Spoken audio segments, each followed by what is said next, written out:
Hi hello everyone. इस video के अंदर हम एवोल्यूशन ऑफ कॉर्पोरेट गवर्नेंस को समझेंगे। ये जो एवोल्यूशन है 4 स्टेजेस के अंदर है, जिसके अंदर हमारी 4 थ्योरीज आती हैं। ठीक है, तो ये आपसे जनरली एग्जाम के अंदर पूरा एवोल्यूशन एक बारी में नहीं पूछता, ये आपसे 4 थ्योरीज ही पूछेगा कि किसी पर्टिकुलर थ्योरी का नाम देके कि ये आप समझाइए क्या होती है। तो 4 थ्योरीज कौन कौन सी है? एजेंसी थ्योरी, सेकेंड थ्योरी होती है स्टॉक होल्डर या share holder theory. Share holder को हम स्टॉक होल्डर भी बोल देते हैं। देन तीसरी आती है स्टेक होल्डर थ्योरी एंड चौथी कौन सी आती है? Stewardship theory. ठीक है, तो ये 4 थ्योरी है जो हमें पता होनी चाहिए कौन कौन सी और किस तरीके से आगे बढ़ी। तो सबसे पहले कौन सी आती है? Agent theory. तो एजेंट वर्ड से आपको पता चल रहा है कि यहाँ पे एजेंट की बात हो रही है। तो यहाँ पे क्या होता है कि जो हमारा मैनेजमेंट होता है ना, उसको हम किस तरीके से ट्रीट करते हैं।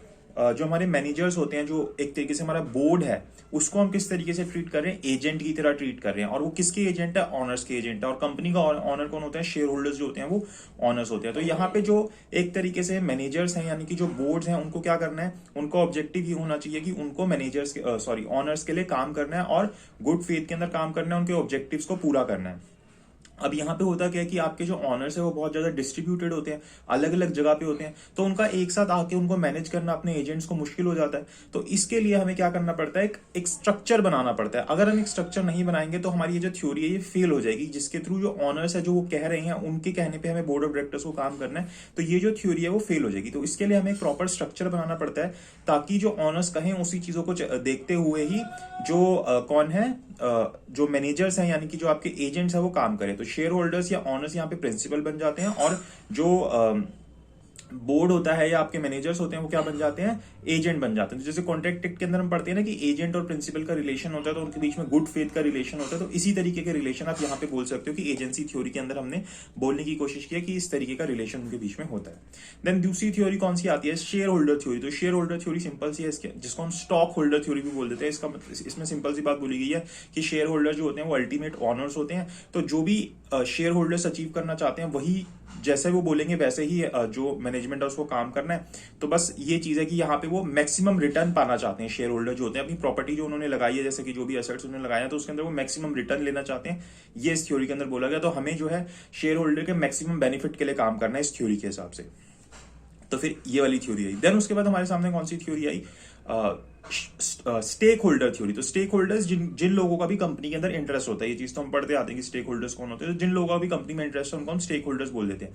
अभी जो स्टेक होल्डर्स, जैसे अलग अलग स्टेक होल्डर्स होते हैं, क्रेडिटर्स हो गए, गवर्नमेंट हो गई, इंप्लॉइज हो गए, या आपके कस्टमर्स हो गए, सप्लायर्स हो गए, सबके सब क्या होते हैं? स्टेक होल्डर्स होते हैं। तो ये जो स्टेक होल्डर्स है सबका अपना अपना इंटरेस्ट होता है कि भाई सप्लायर का क्या इंटरेस्ट है, मुझे ज्यादा से ज्यादा ऑर्डर्स मिले तो मैं सप्लाई करूं, मुझे पेमेंट टाइम पे मिल जाए, क्रेडिटर को पेमेंट मिल जाए, कस्टमर चाहेगा मुझे अच्छा से अच्छा प्रोडक्ट मिल जाए, एम्प्लॉय चाहेगा कि मुझे अपनी सैलरी मिल जाए।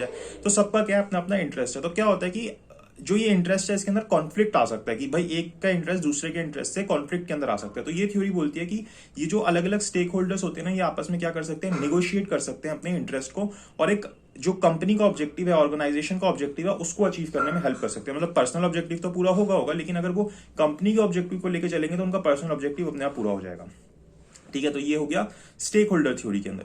फिर हमारे पास आती है स्टीवर्डशिप थ्योरी जो अभी चलती है। स्टीवर्डशिप, देखो स्टीवर्ड कौन होता है? जो किसी एक तरीके से गार्डियन होता है, जो किसी का ध्यान रखता है।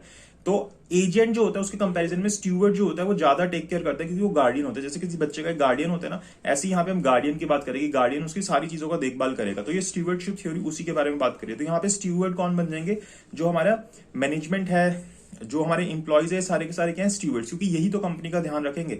तो इसके अंदर वो कंपनी के अटमोस्ट गुड फेथ के अंदर काम करेंगे, कंपनी की प्रॉपर्टी का ध्यान रखेंगे, कंपनी के लिए अच्छे डिसीजंस लेंगे, हम ये सोचते हुए चलते हैं। तो यहाँ पे हमें क्या करना पड़ता है? उनके लिए वैल्यूज आइडेंटिफाई करनी पड़ती है कि आपको ये वैल्यूज अपने अंदर रखनी है। फिर इसके लिए हम उनको ट्रेनिंग देते हैं।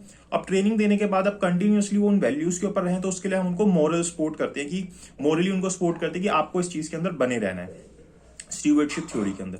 तो इन शॉर्ट हमने देखा कि किसमें क्या होता है। अब आप इसको पढ़ोगे डिटेल में तो आपको समझ आ जाएंगी चीजें कि चारों थ्योरीज के अंदर क्या बोला गया। आई होप आपको समझ आया। अगर आपको वीडियो अच्छी लगी तो लाइक कीजिएगा, शेयर कीजिएगा, चैनल को सब्सक्राइब जरूर कीजिएगा। Thank you so much for watching this video.